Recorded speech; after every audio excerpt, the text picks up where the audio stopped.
Hey everybody, I'm Zach. And I'm Jesse. And you're watching Tesla Time News. Episode 325. On Now You Know.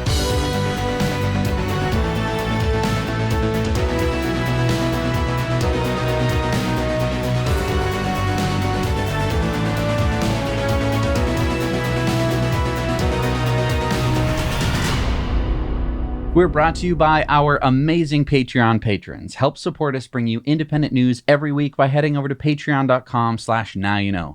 There are a lot of really cool perks over there. We really hope that you enjoy them. We spend a lot of time working on them. We are really excited to have this episode sponsored by UGears. Check out these cool UGears models that we have on our set. So the mechanical 3D puzzles look awesome and are fun to build. They would make a great gift and a fun hobby. Everything you need for assembly is inside the box. The models are powered by rubber band motors or metal springs, so purely mechanical. Now, we've collected a few items from UGears, but my favorite is this, the Drift Cobra racing car. Once you assemble it, you twist the ratchet under the car, and it can go in all directions, and it can even handle turns. Oh, yeah. The Mars buggy is really cool. It can also maneuver around, and the roof opens so you can place items inside. We used it to store some small items like paper clips and erasers. We also have the Skywatcher, a nod to Isaac Newton. It's a functional table clock and celestial observatory. And the mechanical Celesta, it's a real functioning musical instrument. It's really cool to know that you assembled it and impressive to look at once complete. There's a range of difficulty, and the number of parts is listed for each UGear model to help you decide which one is best for you. These items are so cool and make an awesome gift this time of year. UGears is a Ukrainian company. €5 from each purchase on UGears' international website is donated to Ukrainian relief, but international orders are shipped directly from Latvia. Go to the link below to order now. Hey, Jesse. What's up? I'm sorry. What did you call me? Jesse? That's Lord Jesse from now on. What? What? My lord. All right, I'm so confused. What's going on? My lord. This episode is sponsored by Established Titles. See, this certificate with a crest from Established Titles officially grants me the title of Lord. But how can this piece of paper make you a lord? My lord. Established Titles is a fun and novel way to preserve the natural woodlands of Scotland while helping global reforestation efforts. It's a project based on a historic Scottish custom where landowners like me are referred to as lairds or lords and ladies in English. Oh, I see. It's a fun gift idea. So title packs give you at least 1 square foot of dedicated land with a unique plot number on a private estate in Scotland, and 1 tree planted, and Trees for the Future will plant 1 tree for every order. Plus, you can officially include your new title of Lord or Lady on items like airplane tickets or credit cards. The first 200 people purchasing a title pack using our link will effectively be next to my plot. Depending on how many of you want to be Lord or Lady, we can build our own little Now You Know kingdom. It makes an amazing last-minute gift. Established Titles is running an early Black Friday sale right now. Plus, if you use the code Now You Know, you get an additional 10% off. Go to establishedtitles.com/nowyouknow to get your gifts now and support the channel. So Elon tweeted on Thanksgiving Day, Tesla full self-driving beta is now available to anyone in North America who requests it from the car screen, assuming you have bought this option. Congrats to the Tesla Autopilot AI team on achieving a major milestone. Oh, wow. So it's like a Thanksgiving present. Is that a thing? Love to eat turkey. Okay, so what does this mean? We go live to our expert in the studio. Zach from Now You Know. You've been covering this for years. You and that other guy. What does this tweet mean? So am I playing a news anchor, but I'm playing myself? Is that it? I mean, some people are making this sound like a big deal, but others are very dismissive. So you're the expert. Is this a big deal? It's a big deal on a couple different levels, Bob. Do I call you Bob? What's your anchorman? Dash Reynolds. It's a big deal, Dash. Number 1, it signals that Elon is feeling confident in his autonomy team of engineers. Remember, this is FSD Beta, not the final FSD. It is still very much in testing, but if Elon feels confident enough to open it up to everyone who wants it, then this is a great step forward. Number 2 is financially, this can help Tesla's bottom line. Look at this tweet from The Accountant. FSD Beta North American wide release estimated financial impact. In addition to the $922 million of deferred revenue recognition upside, 26 cents of earnings per share, Tesla may now recognize 100% of revenue on all new purchases of FSD in North America, 60% previously. This adds 4 cents to Q4 earnings per share and approximately 20 cents earnings per share to fiscal year 23. Now, we're going to talk about this more on the Investor Club bonus story this week, but number 3 is what this signals about data. Data? Yes, Dash. You see, previously Tesla had opened full self-driving beta to about 100,000 drivers. Now, with Elon opening it to all drivers who want it, we could be talking hundreds of thousands of Teslas adding to the training computer Dojo. Dojo? Yeah, Dojo, Dash. Dojo is the supercomputer that Tesla developed to handle all the data from all the Teslas on full self-driving beta. Every time you drive in FSD beta, the car is sending video to be processed by Dojo to learn how to drive better. The more miles it can analyze, the faster it can learn. This tweet signals that Dojo can now handle even more data, which means it can learn even faster. Computers learning? Take a look at this chart, Dash. This is cumulative miles driven with full self-driving beta in millions, from practically nothing way back in 2020 to over 35 million miles driven this summer. Look how fast this chart is rising. Then think about Waymo with about only 300 cars on the road. You're saying lots of things now that I don't understand, and my producer is saying that we have to cut to the weather. Yeah, so this is stuff that doesn't really get talked about in the mainstream media. I get it. It's complicated. But I just wish that the mainstream media would talk about all this stuff that's going on, make these terms recognizable to people, because then they would start to understand Tesla like you understand it. But now my question is this a walk back from 1 million robotaxis by the end of the year, and then, of course, 1 million people with full self-driving beta by the end of the year? Yeah, I mean, Elon did say those things, and this isn't exactly what he said. We all thought there would be 1 million robotaxis just driving around, and that's not going to happen. But that's, typical for Elon. He sets the bar high, gets his team really revved up, and then they can't always meet that time goal. Will it happen next year? I'm hopeful. How about you? I don't know. I mean, it's obviously going to be... It's obviously going to be increasing the speed at which they're going to be able to learn, hopefully. I mean, there still has to be some humans in the mix where they go, okay, well, we've learned this much, but we're having an error here, so we need to do some kind of... I'm not going to pretend that I even know neural net stuff. I just think it's astounding, if you think about it for a second, that Waymo has 300 cars. 300 cars. That sounds like a lot. Sounds like a lot of data. But Tesla has now well over 100,000 cars and growing fast. And so, I mean, the amount of data we're talking about here is just orders of magnitude more. And the reason why Waymo can't do this is because they couldn't process the data. They've made a completely different system. They've mapped everything. And they're using LiDAR. Right. And again, this is the crutch that Elon talked about a long time ago. Everyone dismissed it, but his system is getting better and better, and Waymo is still, we're talking 300 cars. And we're talking about only San Francisco and a couple places in Arizona and Texas. I mean, and this is where he talked about local maximums, where it's like, oh, look at, we're far ahead. So look at us driving around, no safety driver or nothing. I mean, that's cool and everything, but you've mapped all of these places. Right. And so it's kind of cheating. It's like having the cheat sheet there for the car to be like, oh, where am I? Okay, and then the left. Okay. Whereas Tesla, it has a map, but it's not mapped to the same degree where it's like, and then the hydrant, good, and then I'll take the left. Wait, the hydrant isn't there anymore. Exactly. Right, because that's not what you do as a human. You kind of know your area, but if something's missing, you don't just stop your car and go, I can't proceed without that stop sign. Or I follow a map where I'm like, oh, okay, William Street. Okay, good. I'm not going like, where's the hot dog stand? Where's the hot dog stand? I don't know where I am. Where am I? And that kind of leads into this next story. Elon tweeted out this week, Tesla team just completed a 500-mile drive with a Tesla Semi weighing in at 81,000 pounds. Wow, so a fully loaded Tesla Semi drove 500 miles. Well, the gross weight was 81,000 pounds. It wasn't towing 81,000 pounds? No. See, most semi-trucks are only allowed to weigh a total of 80,000 pounds. That's with payload. Wait, so the Tesla was too heavy?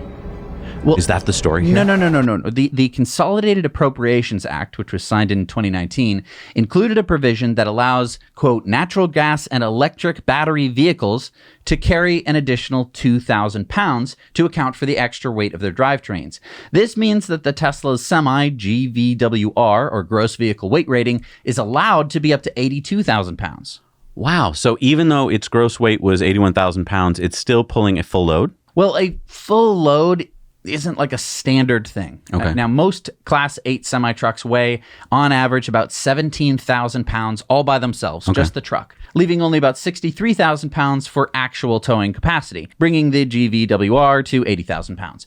However, we don't actually know how much the Tesla Semi weighs. Oh, I see. And as far as we know, the Tesla Semi could weigh like 50,000 pounds, leaving only 32,000 pounds of actual towing capacity. Now, it's probably not that dramatic. We're probably on the order of 18 to 20,000 pounds of the Semi itself. Okay, but a full 500-mile journey at 81,000 pounds, all electric. That's awesome. Oh, totally. I am super stoked to get our hands on ours and test it out.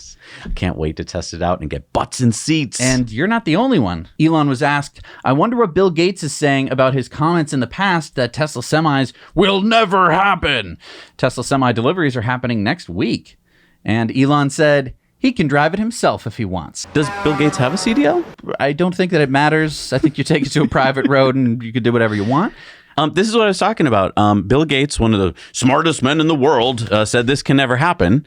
It just happened, Bill. Yeah. But what you did was you misled millions of people into thinking that it couldn't happen, all because you didn't sit down with a piece of paper, figure out from first principles whether it could or not. You just, I don't know who you believed. And this is what pisses me off about the media. Bill Gates has now become an expert on all things because he's a rich guy. What? I created a crappy operating system way back in the 90s. So I know all about semi-trucks now. I haven't been in charge of it for years and decades, but I'm still the smartest man alive, and you should all listen to me because I'm rich, and that's it. Yeah, I mean, and maybe, you know, if we wanted the truck first, we should have been as negative as Bill was. And then we would have gotten the ride first, just because. Damn it! I knew that proved us wrong. No, but I mean, I kind of knew that Tesla was going to be able to do this. I don't know. Of course. I don't know why I knew. Because Elon did the math. Well, and it's because we've driven Teslas for so long. We've tested out the Supercharger network. But I think you brought up a really good point. The next big question for a lot of people is going to be how heavy is that truck, so we can know how big is the load it can carry. Because if it's too heavy a truck, then people will be like, it doesn't carry anything. It's not that critical, though. It's not going to be much more than 20,000 pounds at the maximum. I agree. And so you're going to be able to tow pretty much the same amount. I mean, and truckers, correct me if I'm wrong, most of the time you don't have the maximum full load where they're like, all right, put one more pair of sunglasses on there. But whoa, hang on, take it off. Like we're not getting to that level. It's usually a lot of stuff in a truck. Don't get me wrong, but we're never really maxing it out, so to speak, in that sense. Right. Hey, and if you think that Bill Gates is wrong, hit the like button. It helps us out. All right, so Liz Wheeler tweeted at Elon, if Apple and Google boot Twitter from their app stores, Elon should produce his own smartphone. Half the country would happily ditch the biased, snooping iPhone and Android. The man builds rockets to Mars. A silly little smartphone should be easy, right? And Elon said, I certainly hope it does not come to that. But yes, if there is no other choice, I will make an alternative phone. Wow. So all that talk of Tesla having an iPhone is going to be true then, I guess, huh? Yeah, the Tesla Pi, finally. Imagine that threat, though. How many other companies can threaten to just, all right, we'll make our own phone? Because it doesn't have to do that well. No. It's just going to dig into their market share. It could just have a Twitter app on the front page. That would be the whole use of the phone. Because it's going to be an everything app. All they would have to do is take about around like 5% market share, and that would just, I would really hurt Google and Apple. How about this idea? What if it's kind of like an inkjet printer where they sell you the phone for practically nothing, and then they make their money back on the fact that you're using the Twitter app? So a phone that only runs Twitter. Okay. Yeah. I guess. The everything phone. You'd call it a tweeter. It'd be like a beeper. So according to Bloomberg, Elon had a virtual meeting with South Korean President Yoon Suk Yeol last Wednesday, where they discussed Tesla's plans to build another gigafactory in Asia. Elon also discussed Tesla's plans to build out more superchargers in South Korea, and Musk said that Tesla expects to purchase at least $10 billion in parts from South Korean companies by next year. So could one of Tesla's next gigafactories be built in South Korea? It seems almost inevitable. I mean, Tesla has said that they plan to grow production from what they're at today to about 20 million vehicles per year by the end of this decade. So to do that, they'll need about 10 gigafactories altogether. I'm just assuming 2 million cars per gigafactory. So that's another 6 new gigafactories that would be needed. My guess, we've talked about Mexico, we've talked about Canada, we've talked about the east coast of the United States. I think that South Korea, and then probably another one in China, and then my guess is another one in Europe. But what do you guys think? I mean, this is super exciting because we just reported on Elon's trip down to Nuevo Leon in Mexico, where he was talking to some bigwigs down there. It definitely seemed like they were going to do something down there. But now we're talking about South Korea, the same thing. It makes sense, right? We finally have gotten the Gigafactory up and running in China. We finally just about gotten the Gigafactory in Berlin up and running, and now we have Austin up and running. They're not at full capacity yet, except for China, which is blowing past all expectations. But yeah, guess now's the time to start building new gigafactories. Think about the big stopping factor for most companies, right? To build a giant factory costs billions of dollars. So for most of them, it's how do you get the money? Well, with Tesla, as we're going to talk about on today's Investor Club bonus story, that is not the problem. So Tesla Scope, which is a site that closely follows Tesla over-the-air updates, just tweeted this. The latest version of full self-driving beta 10.69.3.1 can detect some forms of autopilot defeat devices and will be slowly adapted over time as new methods are discovered by Tesla. If detected, it will result in a forced autopilot disengagement, resulting in strikes. So let's remind everyone what autopilot defeat devices are. Tesla requires you to keep your hands on the wheel when driving autopilot or full self-driving. But the steering wheels in Teslas don't have sensors on them, like they do like on the Rivian, which I think has them. Instead, they sense torque applied to the wheel to know if you're indeed awake and have your hands on the steering wheel. Some people have simulated this with an orange or a water bottle or specifically made defeat devices that sit on the steering wheel and use gravity to apply a torque. So this new software that we're hearing about could put an end to defeat devices and force drivers to stay attentive with their hands on the wheel. And I just want to talk about strikes for a second, because I think a lot of people are like, what's a strike? What is a strike? It's only for a safety score. So I guess they've ditched it now for anyone who wants full self-driving beta, or maybe you still have to go through the safety score thing. Maybe they're going to reintroduce strikes, though. I mean, maybe to keep you honest, they're going to have some certain number of strikes, and then you don't get FSD beta if you get too many strikes. It's a possibility. I mean, another thing would be anyone on Tesla insurance would definitely start to feel the ire of Tesla. Look, defeat devices are not good. Okay, they are not magic. They will most likely result in you getting into an accident if you use them. So don't fucking use them. Called it. What are you talking about? Okay, I'm going to give you the clues. Clue number 1. The NACS, or Tesla's North American Charging Standard, that we talked about on one of our last shows. Remember, it's of course awesome and smaller than CCS. Okay. Clue number 2. We just published our recent interview with Aptera's co-CEO, Chris Anthony, and the head of solar, Anuj Thakkar, and... I got it. I knew it. Aptera is going to use the Tesla connector for charging. Yes, you got it. We kind of heard Chris say this during our interview, but now it appears to be official. An email from Aptera to reservation holders and investors says, remember when our founders started a conversation about the need for a greater emphasis on efficiency and accessibility in EV charging infrastructure? Steve and Chris launched a petition urging policymakers to implement Tesla's connector and plug, now NACS, as the standard for EV charging in the U.S. With your support, the petition continues to gain momentum. It has received over 40,000 signatures and counting, and just 4 months later, Tesla announced its decision to open its connector design to the world. We're willing to bet the buzz you generated around the petition played a part in this, and we look forward to incorporating NACS in our EVs. Thank you for challenging the status quo. You just figured out Blue's Clues. If you're new to the channel and you're like, what's an Aptera? It's a 3-wheeled EV being produced in San Diego. It starts at $25,900. There are currently about 37,000 reservations, and deliveries are expected to start next year.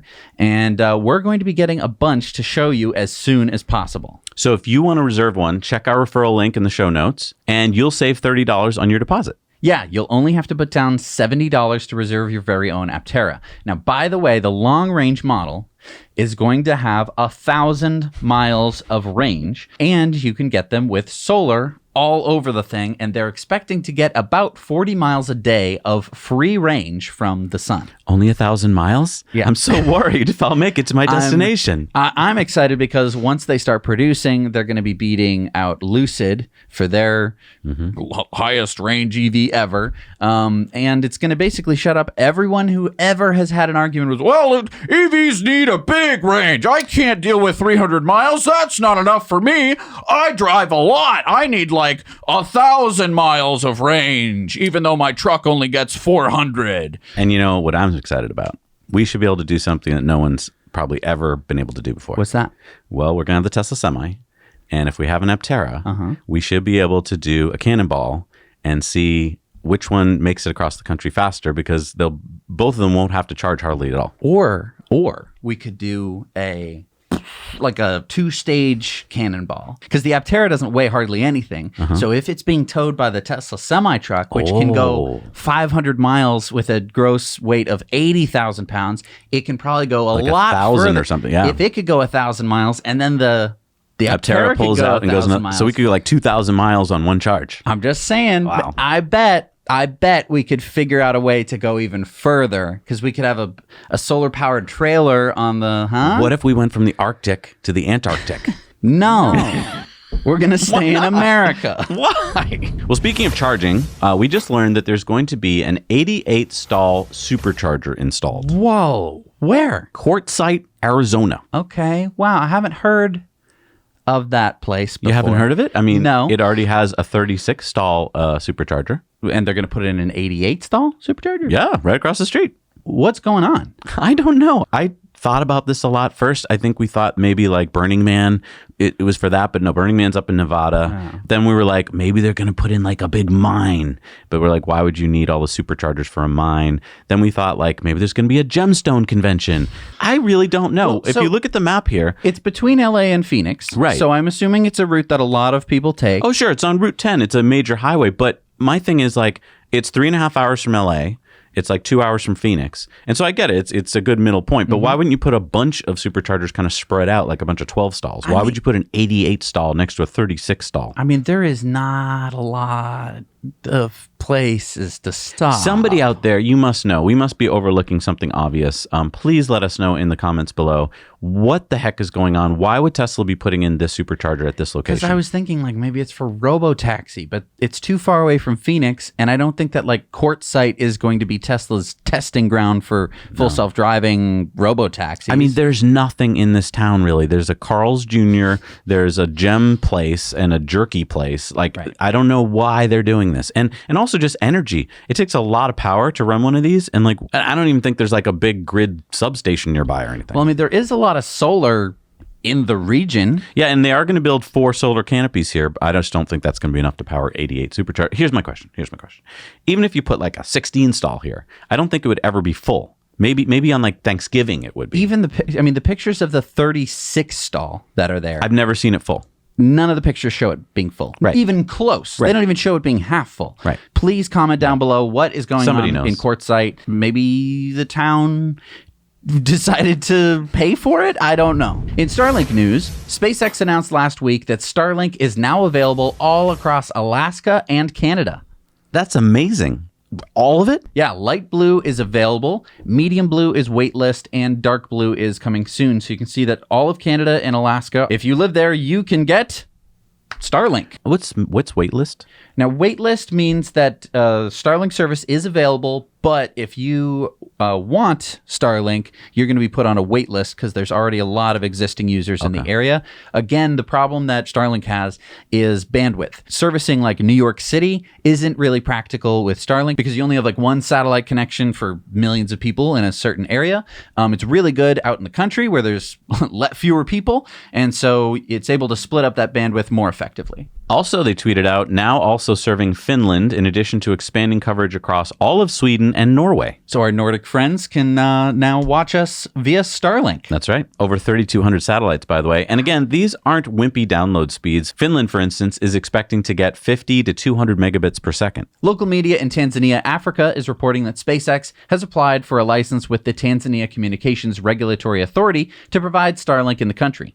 This would be the third African country after Nigeria and Mozambique to license Starlink, and they should be making their decision in the next few weeks. And according to Starlink's website, Tanzania should start in Q1 next year. And lastly, the U.S. military is testing Starlink in the Arctic to see if they want to become a customer. According to Brian Beal, a principal aerospace engineer at the Air Force Research Laboratory's Strategic Development and Experimentation Office, the military will be testing 50 Starlink terminals for 6 to 12 months in some of the harshest conditions on Earth, and will also be testing the terminals in flight aboard aircraft. And I mean, if we're talking about military, we know what a difference Starlink has already made in Ukraine. And it also appears that Japan's military is also considering Starlink for maritime defense. Yeah, I mean, this is a game changer. Getting internet access pretty much anywhere on Earth with these speeds is amazing. And I mean, you would expect this to cost like thousands of dollars, but I mean, what is it, like a few $100 for the terminal and then like $135 a month? Like, that's not bad. Yeah, it's not, the cheapest source of internet in the world. But it's one of your only choices in many places. in many places, it's your only choice. And I think that, there's all this talk about like, well, there's other companies coming. I just don't see that happening. All of these other companies are probably going to have to pay either SpaceX to launch their satellites, or they're going to have to pay some other launch company to launch their satellites into space. SpaceX can do it for cheaper because they, A, have the cheapest launch system in the world for the payload capacity that it can bring. And secondly, they don't have to pay any markup on that. So that's why they've been launching multiple Starlink rockets a month. It's insane. It doesn't get reported hardly anywhere. We don't even really report on it that much because it's so boring. It happens every week. Happening, and they keep relanding it and reusing it, and that saves so much freaking money. It's amazing. I could talk about Starlink for days. Automobili Pininfarina is close to releasing their all-electric Battista Hyper GT. During homologation tests, which are basically safety regulation stuff, they took the 1,900 horsepower, 2,340 Newton meter of torque hypercar out on the track and broke some world records. Namely, all of these. 0 to 60 in 1.79?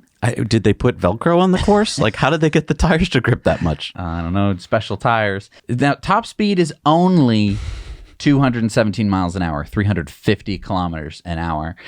So it doesn't beat the Rimac Nevera, which was the record that we talked about last week. By the way, if you want one of these beasts, it's going to set you back 2.2 million euro. Only 150 of these will be made, and each takes over 1,250 hours to assemble by hand in Italy, where they custom make each one to your exacting specifications.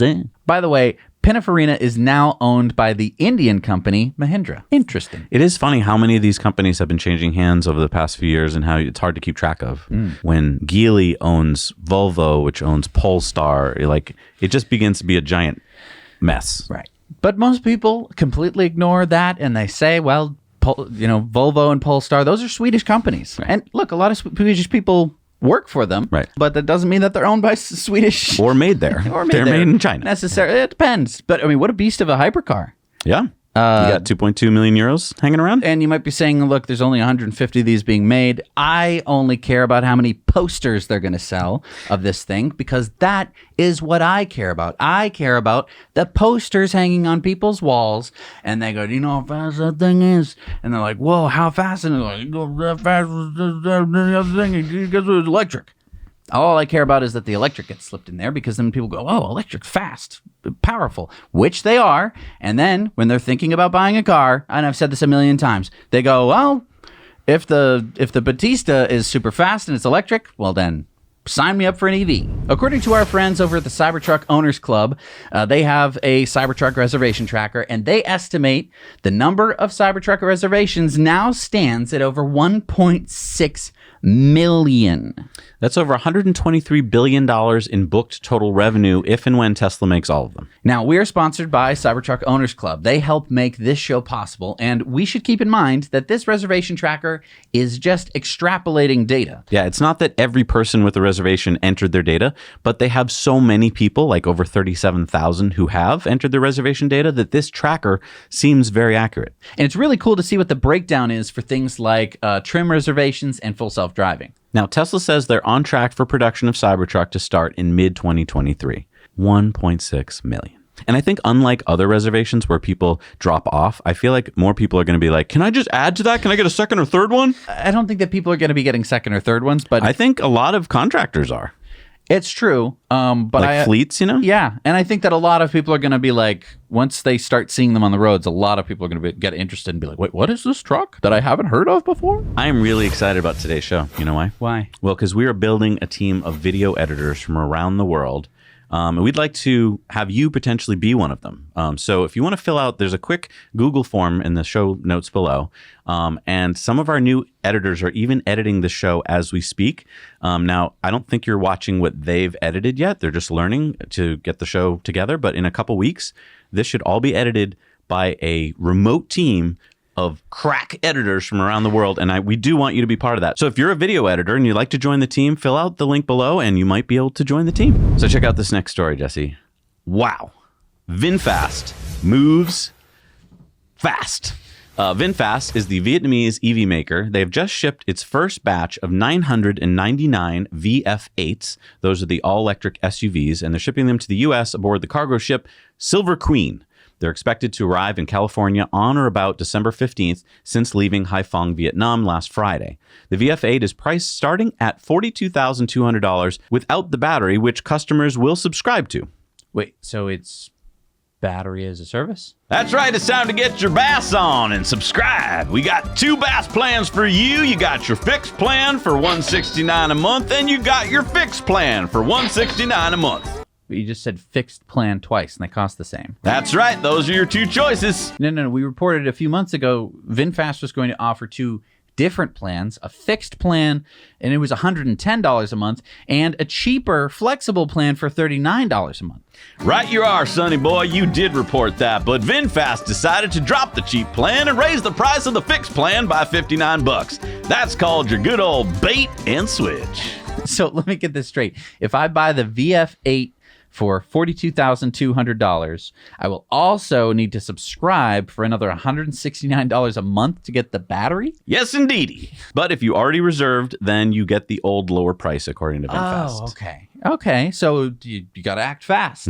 But it's too late, but you did have to act fast. You had to have acted fast in the past because these prices have already gone quickly. Now they're going VinFast.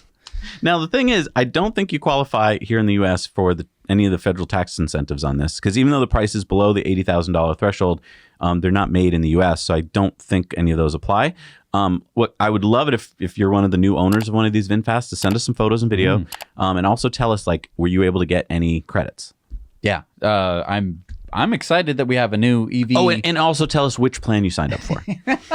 Yeah, I mean, I'm excited that there's a new EV manufacturer in the world that they got up and running so quickly. I know, it's amazing. Were they just in stealth mode for a really long time and we just didn't know about it? Well, I mean, they're a big car company, so they already had all the infrastructure. I see. Yeah, it is pretty amazing. South Korean-based LG Chem has just signed a memorandum of understanding with the state of Tennessee to build what they say will be the largest battery cathode factory in the United States. Yeah, the $3 billion factory will be built on a 420-acre site in Clarksville, Tennessee, and will produce 120,000 tons of cathode material when it's fully up and running in 2027. That's enough battery material to power over 1 million EVs. Now, a major reason cited for building the plant here is the Inflation Reduction Act, which gives huge manufacturing credits and federal incentives for customers when the EVs are made with North American parts. The LG Chem factory will be making NCMA, or nickel, cobalt, manganese, and aluminum cathode materials, and is partnered with Li-Cycle for recycling. So the factory should start construction in the first quarter of next year, and mass production should start in the second half of 2025. LG Chem's strategy is to produce 4 times more cathode material than they do today by 2027. That would be about $15 billion worth by 2027. And the best part is that LG Chem says that the factory will be entirely run on solar and hydroelectric power. And it creates 850 new jobs. So back in 2016, Tesla started working on its own self-driving hardware instead of hiring Mobileye to do all that work for them. In 2019, when Tesla unveiled their Hardware 3.0 self-driving computer, Elon said that Tesla was working on a next-generation computer that was about 2 years away. Well, it's been more than 2 years, but we are now hearing from news sources in China that Tesla is working with TSMC, or Taiwan Semiconductor Manufacturing Company, to make the new processor that will drive the newest self-driving computer. TSMC is one of the world's largest chip manufacturers and will reportedly be making the new chips at its Phoenix, Arizona facility. This will make Tesla one of TSMC's top 7 customers next year. And so Tesla had been working with Samsung and NVIDIA on previous full self-driving hardware. It's now really cool to see the speed with which Tesla went from being a customer of Mobileye for this tech to now becoming one of the biggest customers for processors from one of the world's largest chip makers. It's really astounding. Yeah, hundreds of thousands of vehicles with full self-driving computers, the biggest fleet in the world in just 7 years. Yeah. So Mercedes-Benz has just come out with a new feature. It's a yearly subscription to improved acceleration. What? Yeah, the EQE and the EQS's 0 to 60 time can be improved by 0.8 to 1 second. So this is just like Tesla with their acceleration boost. Not quite. Tesla's acceleration boost costs a flat fee of $2,000, so then you get it forevermore, whereas Mercedes costs $1,200 a year. Wow. So in 2 years, it already costs more than Tesla. Still, what is wrong with Mercedes and Tesla for doing this? I mean, nobody likes paying more for a hardware upgrade that isn't a hardware upgrade. It's actually just a software upgrade. Yeah, I mean, you could argue, though, that you have a choice. Like if you didn't buy the car for extreme acceleration, that you don't have to pay for it. But it can do it. That's like buying an engine and they're like, it's a 8-cylinder, but you only get 6. You got to pay. We'll turn it on with software if you want the 8-cylinder with the more power and acceleration. I think it's like a lot of things. I mean, you have software, right, that you pay a subscription for. And if you're willing to pay more, you get like better resolution or you get better this or better that. Like it's just something car manufacturers could never offer before, but now they can. And the other part, though, is that Mercedes, even with the improved acceleration, are still slower than the Model 3 long range, even without the acceleration boost. Oh, so those are the new times. Yeesh. And that's before considering that the base EQS costs $104,000 and the EQE starts at $74,900. Okay, wait. So I could have just, I mean, you could have, instead of buying even the EQE, which is the cheapest of the cheapest that you could have bought, you could have bought a performance Model 3, which is faster than everything that we're talking about here. You know what's going to happen? You're going to be at a red light one day with your EQE, right? And you're going to be like, oh, I'm going to smoke that guy. Oh, I haven't subscribed. And you're going to hit the subscribe button, pay your $1,200, smoke the guy, and then be like, oh, I can't shut that off for the rest of the year. Yeah. And I'm sure it'll just auto renew. That's going to ruin a lot of people's credit cards. They're going to be like, all right, and it's November, and what's this notice I'm getting? Oh, overdraft. What's going on? Sunrun has just announced that they have started changing over their fleet to F-150 Lightnings. Wow, look at that. There's 15 Ford Lightnings. Yeah, Sunrun has a goal of transitioning half its fleet to electric or hybrid by the end of 2025. Okay. I mean, that time frame is fast approaching, and as far as we know, they only bought the ones in this picture here. Well, it kind of makes sense. I don't think that Sunrun needs the Lariat editions of the Ford F-150 Lightning, which are currently being sold. I mean, it's overkill in terms of range and features for most of the use cases I'd expect they'd be doing. Yeah, I mean, the base model Ford would probably be the one I'd gravitate towards as a short-range work truck. Although most solar contractors I see around here have vans, not pickups. Which again goes to why I think the Ford E-Transit should be more prioritized by Ford, because for a lot of contractors, pickup trucks don't make as much sense as vans do. You can keep all your stuff locked in there safely. And as we've learned as we become more pickup truck owners, there's so much aftermarket stuff that you buy to make your bed of the truck into like a van. Like all these boxes and enclosures that weigh a lot, cost a lot, and basically limit the space. And then on those few occasions where you want it to be a pickup truck again and like pour gravel in, you'd have to take all the things out. So I don't know. It's kind of weird. Well, maybe this next story is perfect then. Ford has just unveiled the E-Tourneo electric van. Wow. So 74 kilowatt hour battery for 230 miles of range. Not sure which range standard that's under. 160 kilowatt motor, 11 kilowatts of AC charging, or 125 kilowatts of DC fast charging. Towing up to 2,000 kilograms and offers 2.3 kilowatts of Pro Power onboard technology, kind of like what we have on the Ford, quite a bit less power, and seating up to 8. Wow, decent enough stats. And again, perfect for a contractor or even a family. Now, why call it the E-Tourneo, though? I've never heard of that before. Are you not familiar with the Ford Tourneo? No, is that like the gas version? Why haven't I heard of it? That's because it's sold in Europe, just like the E-Tourneo. Wait, we can't buy the E-Tourneo in the US? No. You might be able to get an E-Transit, but it won't come with more than 2 seats. Darn, it's not a bad little van. It could use some more range, though. Yeah, and it's not coming out till 2024. You know, I think a lot of people would like this van, not only for commercial fleet uses, but also like as an RV configuration. Yeah, we haven't had too many electric van stuff, and I think a lot of people want to do electric van life. There's a lot of opportunity for Ford, in my opinion, in terms of selling solar panels and inverters and all sorts of stuff that could make this into a really fun, maybe not even just the E-Tourneo, even the Transit, into a very fun RV. I mean, I owned a van for years, and I feel like I got to see all of its potential because we used it as a family vehicle, as a work vehicle, like I DJ'd out of it. Like they're so useful in so many different ways. We had one where you could take the back seat out, so it could be for your family on the weekends and for your business on the weekdays. And I just feel like, I don't know, maybe people forgot that vans are so useful. They do pretty much everything you want them to do. And why do you think that people forgot? Because of gas prices. Oh, yeah. So having an electric version is going to really save a lot of money, where I think a lot of gas-powered vans were probably costing a lot. Hey, and if you want to share one of the stories that you've seen in today's episode with your friends, but you don't want to share the whole hour-long episode, go to our Now You Know Clips channel. There we chop them into bite-sized clips so that you can share them with your friends. It's time for Into the Future, sponsored by our friends at Henson Shaving. And I was thinking about this the other day. I think that another one of the reasons why my face is better since I've been using the Henson is that not only is it an amazing razor and it holds the blade way better than my cartridge razor, I also just take a little bit more time when I'm shaving. And so I shave a little bit slower, and I also do all of the routine because I feel so fancy having such a amazing piece of technology in my hand that I go, oh, I am worth it. I'm not just I thought it was because you were a lord now. Partially that, but it's also because I'm not just taking my cartridge razor that I've used for a month and a half and going like, ah! And then I'm like, oh, my face. So I really do. It's a great gift, by the way. It's such a good Christmas present. Anyone who shaves any part of their body could use one of these. Yeah, use our link down below. Get 100 free blades from Henson.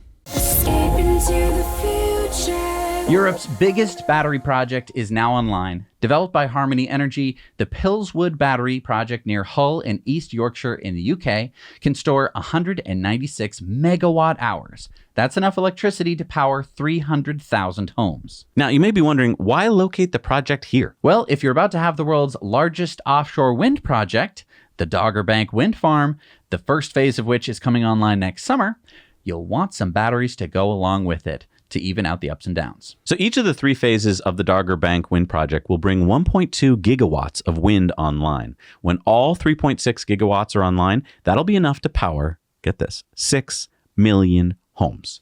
One rotation of this GE Halide X turbine blade, by the way, can power a UK household for 2 days. One rotation. Not it spinning all day. No, just that will power a household for 2 days. Anyway, back to the battery. And what makes this story so sweet is possibly the best part, which I've saved for last. This is Tesla time news after all. The batteries in this project are Tesla Megapacks, and the entire project is operated through AutoBidder, Tesla's AI energy trading platform. Now, the developer Peter Kavanagh, director of Harmony Energy, said battery energy storage systems are essential to unlocking the full potential of renewable energy in the UK. These projects are not supported by taxpayer subsidy and will play a major role in contributing to the net zero transition, as well as ensuring the future security of the UK's energy supply and reduced reliance on foreign gas imports. So Tesla currently has over 1.2 gigawatt hours of energy storage under management with its AutoBidder software. And Tesla's been busy cranking out the Megapacks. Last quarter, Tesla deployed a record 2.1 gigawatt hours of battery storage. Tesla is currently pumping out 42 megapacks worth of batteries per week at Giga Nevada and is producing over 6,500 Powerwalls per week. And let's not forget Tesla's Megapack factory in Lathrop, California. So Tesla's goal is to produce 40 gigawatt hours of battery storage annually. This is what Elon has talked about for years, that most analysts do not even get. Tesla's energy division will probably become more valuable than its auto division over time. I counted 78 Megapacks, by the way. Oh, and Harmony plans on building 5 more projects like this in the next year. Yeah. All right, it's time for Going Green, sponsored by EcoWare. And have you found the free item on ecoware.us yet? I did find it. So there's a free item. Yeah. You just have to find it. You have to find it. And while you're over there, you can do your holiday shopping. There's so many different items on there, from not just, t-shirts and sweatshirts and stuff, but hats and flip-flops and shower curtains and puzzles. So head on over there now. And remember, we plant multiple trees for every order. We help cap methane spewing abandoned oil wells with the Well Done Foundation, making your purchase carbon negative. So get your holiday shopping done and start positive conversations today with carbon negative products at EcoWare. It's hard to imagine machines this big. Building them and operating them seems just incredible to me. And for the longest time, trucks like this Caterpillar mining truck have been powered by huge diesel engines. But guess what? You are looking at an electric mining truck. Yeah, this is the Caterpillar 793S, which started testing in Tucson, Arizona. Caterpillar was able to get the 793 to finish a 4.3-mile course fully loaded, achieving a top speed of 37 miles an hour, and it even went up a 10% grade for a kilometer at 7.5 miles an hour. Caterpillar started the electrification project last year. Group president of Caterpillar, Denise Johnson, said, "Our global team came together to develop this battery truck at an accelerated pace to help our customers meet their sustainability commitments. This demonstration is a significant milestone, and we're excited for these trucks to get to work at customer sites around the world in the near future."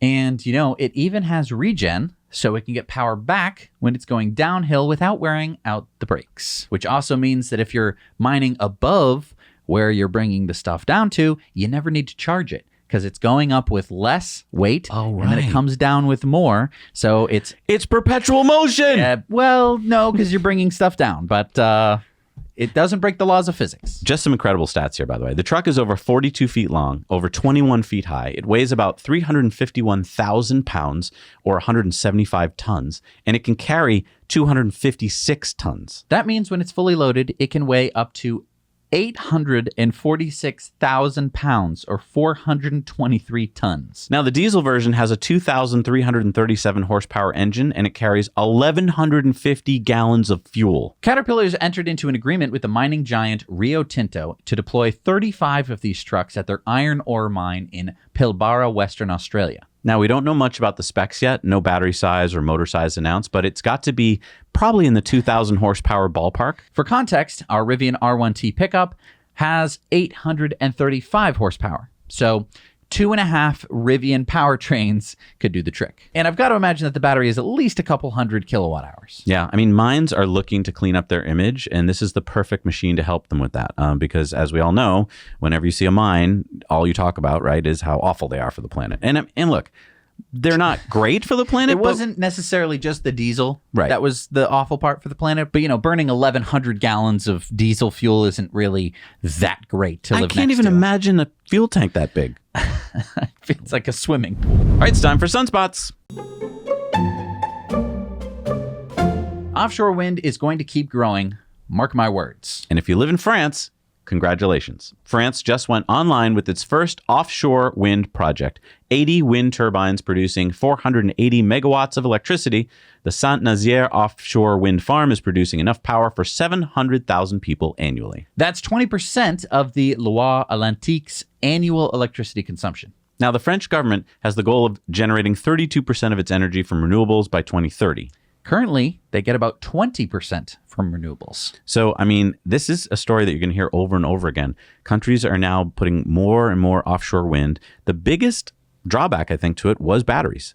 Was the fact that, yeah, we can produce all this wind, but then when it stops blowing, we have no electricity for everybody. Once you start doing what we just talked about and that they're doing in Hull, the UK, by putting batteries there, it means that when you do have a lull in the wind, you still got power. And if you'd like to become your own small energy provider, talk to the team at Energy Pal. They're the solar and battery experts that help homeowners go solar for less. Take more control of your energy, guarantee the price of power and storage costs for 20 years. Do it all online on your couch, on your schedule. Click the link down below and let them know that Zach and Jesse sent you. All right, it's time for our video contributor stories. And remember, we need your stories. So remember to send those in 2 minutes or less. Shoot them in landscape with good audio, no music. Send them to hello@nowyouknowchannel.com. What do we got this week? We've got JJ with a video about electric buses in France. Hey, it's JJ from Mythical City Games. I'm currently visiting Nice in the south of France and taking a look at the EV buses here. The buses were deployed in 2019 and they perform a 5-minute recharge at 2 terminals along the line, along with a nightly recharge at the depot. Pretty cool to see this technology in action, especially considering these buses cover over 350 kilometers per day. Well, now you know. Thank you, JJ. So cool to see the electric buses in action. No diesel noise, no fumes. Now, these buses went online in late 2019, and they have, I believe, 6 altogether in the Nice Côte d'Azur Metropolis. We might have to use this as an excuse to visit, by the way. I agree. We have to go to Nice, everyone. It's just part of the job. Sorry, we have to check out these buses. Got to ride the bus. Why haven't I seen the thing come down? I've seen pictures of We just saw these buses. I know. This is the first time I've actually seen it live in action, in real life. We didn't see it in real life. You saw a video of it. I know, but I'm saying outside of a CGI picture. Yeah, I mean, 5 minutes of charging. That's amazing. That's all they need. I know. That's amazing. All right, it's time for our Patreon bonus stories, and we've got an Investor Club bonus story this week you're not going to want to miss if you want to talk about Tesla stuff. And also, we got a whole bunch of fun Patreon bonus stories. So help support the show. Head on over to Patreon right now. It's only $1 a month to get the Patreon bonus stories. We do a lot of work for it. It's like we do pretty much half the show just for our patrons. Sometimes the whole show. Right. So head on over there now and get to see what we're talking about.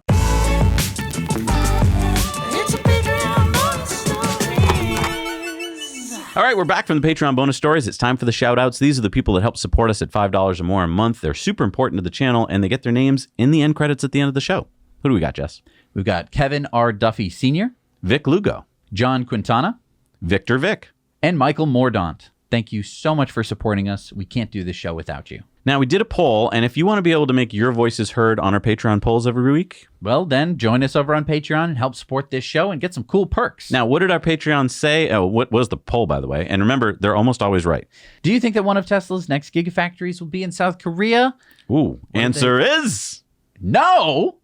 Wow. Wow. Okay. I wasn't expecting that. So what did people say? I think a lot of people said the next one will be here or there. And I don't think we meant that the very next one. I think we meant, you got to read the question, guy. No, hey, but maybe the patrons have spoken. They might know something we don't know. Maybe there's not going to be a gigafactory in South Korea. Interesting. All right, it's time for Elon's tweets of the week. And I think Elon was testing out the new community notes. This is where you get you tweet something and then it kind of checks it to see if it's true. So he tweeted this out. Fanaticism is always a function of repressed doubt. A quote he says is from Dune. And then the tweet makes this thing, says, readers added context they thought people might want to know. This is not a quote from the book Dune, but from the psychologist Carl Jung. The actual quote is, fanaticism is always a sign of repressed doubt. And then they post a link to it.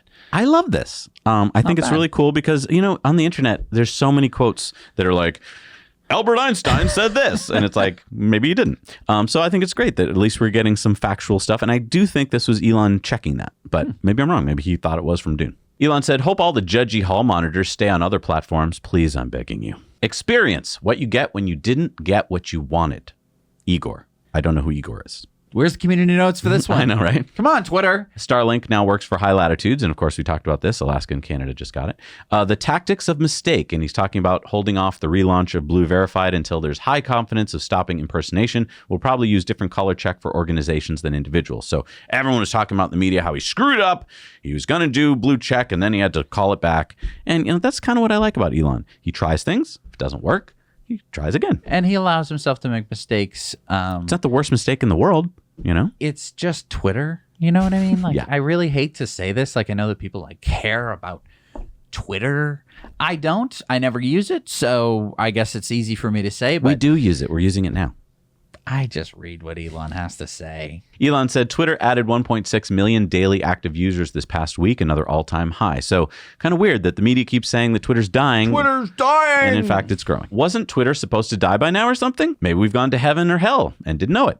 Wait, if I tweet, does that count as work? Found this in the closet at Twitter headquarters. And basically, it's a little video showing all the Stay Woke t-shirts that they found in the closet. Here we are at the merch thing, and there's an entire closet full of secret closet of #woke t-shirts. Reducing the max allowed tweets per day to a number below what a speed typist on meth could do was helpful. So yeah, basically only bots can tweet that much, and they're eliminating that. So if you try and tweet too much, it'll stop you. Interesting. Hate speech impressions down by 1/3 from pre-spike levels. Congrats to the Twitter team. I have half a mind to wag my finger at the 1,500 accounts that caused the spike, but I shall forbear. Should Twitter offer a general amnesty to suspended accounts provided that they have not broken the law or engaged in egregious spam? And most people said yes, so he said the people have spoken. Amnesty begins next week. Vox Populi, Vox Dei. Thanksgiving cuisine is such a delightful symphony of flavor. What do you think of the culture war? Good. Great question. Simpsons predict I buy Twitter in season 26, episode 12. I don't know if that's true, but... It's a meme online now that the Simpsons have predicted everything that's ever happened. Gotcha. And then this retweet from SpaceX that Falcon 9 launched Dragon to the space station. I know it's just a little bit of news. And he said Mars plans are still moving forward. And then he tweeted this out, that the mind virus is pushing humanity towards extinction is not hyperbole. And this is from a New York Times piece that was talking about how, there shouldn't be so many humans on Earth. And basically, Elon's been saying for years, it's actually not going to go up much further before it starts coming down. Crypto King said, Elon, I'm trying.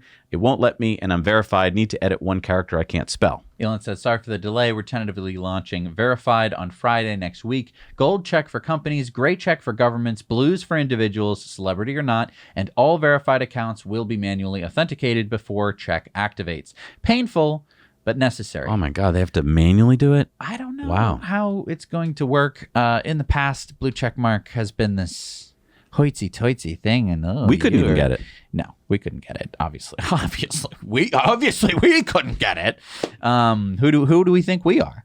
Right. I mean, if someone was impersonating us, I'm sure no one would believe them and spend all their money on crypto or whatever. If I still get emails from people. Zach and Jesse tweeted, hey, or what people would think, oh, isn't that Zach and Jesse? And if I give them Bitcoin, they'll give me 10 Bitcoin back. I still get emails from people like, are you offering 5 times the Bitcoin that if I give you one? It's like, no, we're not. I mean, the blue check mark was not perfect on Twitter to begin with. I'd have no idea if it's going to be more perfect now or if it's going to be worse. I have no idea. Elon tweeted out, CNN, Elon could threaten free speech on Twitter by literally allowing people to speak freely. The amount of pro-psyops on Twitter is ridiculous. At least with new verified, they'll pay $8 for the privilege, haha. Twitter experienced slight degradation of service today from an old third-party tool used to block accounts that had no rate limit. Sigh. Should be fixed now. They had so much crap on there that his team is fixing in a couple weeks. Just a note to encourage people of different political or other views to engage in civil debate on Twitter. Worst case, the other side has a slightly better understanding of your views. And I am paying $8, by the way. Oh, and then this. Slides from my Twitter company talk. And I want you to look at the very last one. Payments. This is what we've been talking about. He's going to turn it into the Everything app. You're going to be able to pay stuff on Twitter. It's going to turn it into like a Venmo. It's going to be very powerful. But also, there's nothing on video. That slide. Yeah, because it's coming. Because it's hidden. And this little meme, I don't care about this particular PSYOP, honestly. And then Elon's bedside table. There's no excuse for my lack of coasters. Elon, the only problem I have with your bedside table is don't drink all that Coke. I don't think that's a real gun, by the way. I think that's from Cyberpunk. What about the musket? That might be real. All right, it's time for community mail time. And remember, share your stories, your photos, your videos with us at hello@nowyouknowchannel.com. We love them. Keep coming in there. Let's go. Mike spotted this Walmart EV delivery van in San Antonio, Texas. John spotted this Lucid Air out and about in Tennessee. Itay sent us these pictures of a driving school Model 3 that he spotted in Israel. Mark spotted these Pizza Hut Solos in California. Those are the three-wheeled from Electrica Mechanica. Dominique saw this EV bus in Thailand. There's an excuse to go to Thailand. Jeff saw these 2 R1Ts and a Tesla in the parking lot of Mountain Brook Golf Course in Gold Canyon, Arizona. Thomas spotted this sign for a disabled access supercharger stall. Yeah, he said, I was going through Dubuque, Iowa. I saw the attached Tesla supercharger sign. Even though I'm not disabled at all, I think having one disabled stall is a great idea that should be implemented everywhere to help our disabled compatriots. And I think that's really sweet. Dan found this Ioniq 5 street charging in Amsterdam with Van Gogh's Almond Blossoms as a wrap. I didn't know you could do that. Wow. Put some fine art on your car. Kenneth spotted this iridescent wrapped Tesla in Fountain Hills, Arizona, and look at that license plate. Blurple. Hiram spotted this Rivian Amazon van in Sugar House, Utah. And Dan spotted the supercharger station going in South Gothenburg, Sweden, home of Volvo, Geely, and Polestar. All right, it's time for supercharger reviews, and I do want to mention Tesla has added 10,000 supercharger plugs this year, bringing it up to 40,000 superchargers around the world. Wow. All right, let's see what we got out there in the world. Hi, Zach and Jesse. This is Scott reporting in from the Tesla version 2 supercharger installation at Leon Springs in San Antonio, Texas, just off of Interstate 10, north of San Antonio. There are 10 superchargers, version 2. And it's in the parking lot of an H-E-B supermarket, which is open 6 a.m. to 11 p.m. every day, I believe. There's lots of food and good restrooms inside there. And in the strip mall along here, there are several other food options, and there's a convenience store over there behind the Broadway Bank. Overall, good location. I'm going to give this one a 5 out of 10 on the new Jesse scales. Now you know. Hey, Zach and Jesse, Andre here from Quebec to review a pretty new supercharger in Sherbrooke. It's a V3 supercharger, which is pretty rare in Quebec still, unfortunately. It's actually the first time I use one, and I must say it's pretty fast. It's got 5 stalls, and it's right next to Circuit Electric, which is some kind of Electrify America chargers for the other kinds of cars. As you can see, it's populated with my very dirty Tesla Model Y. It's called the Trooper, and this charger is pretty well located near several restaurants like Pizza Ting, Breakfast Ting, A&W. It's got a car wash and convenience store all the way to the end over there. It's pretty close to the major hospital nearby. Otherwise, on the downside, it's not very beautiful. It's pretty much in the backyard, like next to the garbage, but I've got to say I'm pretty happy with the V3, which means I will give it an 8 out of 10 for the convenience for the V3, but -2 for being a bit far away from the main highway and for being in pretty much the backyard where nobody wants to go. And that's it. Thank you for all you do, and now you know. Hey, Jack and Jesse. This is Sal reporting from the Zapopan, Jalisco Supercharger. It's located in the second level of the Andares shopping mall. It's within the Guadalajara metropolitan area. It's an 8-stall location with 250 kilowatt V3 capability. It's located within a big mall that has any and every amenity you could need. Everything from pharmacies, restaurants, services, really nice Hyatt hotel, and anything you could want for a quick stop or for a long stop. It has a beautiful mural that was donated by the Tesla Owners Mexico group. And it's an addition to the Mexican Supercharger network that allows you to travel from most of Mexico's metropolitan area all the way to the US. So this is Sal reporting for Tesla Owners Mexico. Now you know. Bye, Jack and Jesse. Hey, Zach and Jesse. This is Jeff in Japan. Today I'm at the 4-stall Tesla Supercharger location in Kumamoto. It's located in the parking lot of a shopping mall that has all sorts of stores, including a supermarket, bookstore, drugstore, and cafe. An hour east of here will get you to Mount Aso, which is a pretty cool active volcano. 25 minutes west of here is the center of Kumamoto City, where there are streetcars, a beautiful castle, cute ninjas, a cute mascot, and dancing samurai.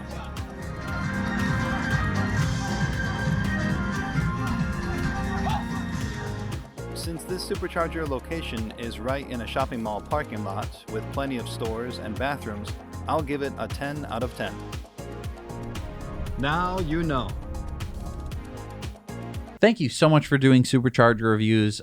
We have put all of them into a map. So it is a helpful guide for you if you are planning a supercharging adventure. You can check it out over at nowyouknowchannel.com. That's where you submit them, by the way. You can also submit them there. So when you're doing your adventure and you get to the supercharger that doesn't have any reviews, you can add your own. Or give your own even if it has a review. Exactly. All right, what are the new superchargers that have gone in the world, Jess? There's a lot of them. All right. They were all put in just this week. Oh, it's another 2-pager. Just in the past 7 days since our last TTN. Let's do it. We got the 3-stall in Beijing at Gihua New Century Hotel, China. The 3-stall in Huzhou, Shengui Bay Sunrise Silver Sand Salt Crystal Hotel, China. You don't get more points for naming it longer. The 8-stall in Bertherville, Quebec. The 16-stall in Addison, Texas. Number 27 in Connecticut is the 12-stall in New Haven, Connecticut. The 6-stall in Wynyard Saskatchewan. Number 53 in Pennsylvania is the 8 stall in Bethel Park, Pennsylvania. Number 37 in Georgia is the 12 stall in Roswell. The 8 stall in Brewster, New York. Number 10 in Delaware is the 8 stall in Bear, Delaware. The 24 stall in Northridge, California. The 3 stall in Tongshan Yuhao Hotel, China. Number 1,476 in China is the 6 stall in Shanghai at the Everbright Life Plaza, China. Number 101 in the UK is the 4 stall, only 150 kilowatts, in Belfast in UK. Number 28 in Nevada is the 12 stall in Fernley, Nevada. The 4 stall in Milk River, Alberta. The 8 stall in Coburg, Ontario. Number 320 in California is the 8 stall in Dunnigan, California. The 12 stall in Batavia, New York. Number 165 in Canada is the 12 stall in Port Severn, Ontario. Number 96 in Texas is the 8 stall in Shenandoah, Metro Park Drive, Texas. The 8 stall in Lamont, Florida. Number 6 in Romania is the 8 stall at Cluj-Napoca, Romania. Number 77 in New York is the 12 stall in Bayshore, New York. Number 113 in Florida is the 16 stall in Fort Lauderdale at East Sunrise Boulevard, Florida. And number 31 in Indiana, number 1570 in the USA, number 4,445 in the world, the 40,000th 183rd stall is the 8 stall in Washington, Indiana.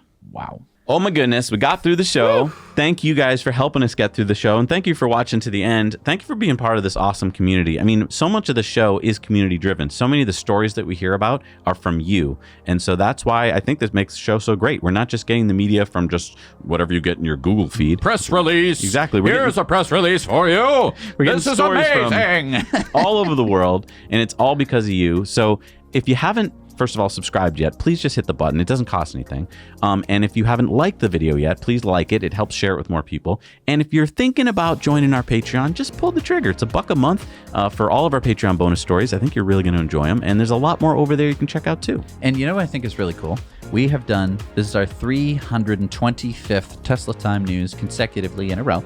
And we have almost 325,000 subscribers. That's 1,000 subscribers per Tesla Time News on average. Wow.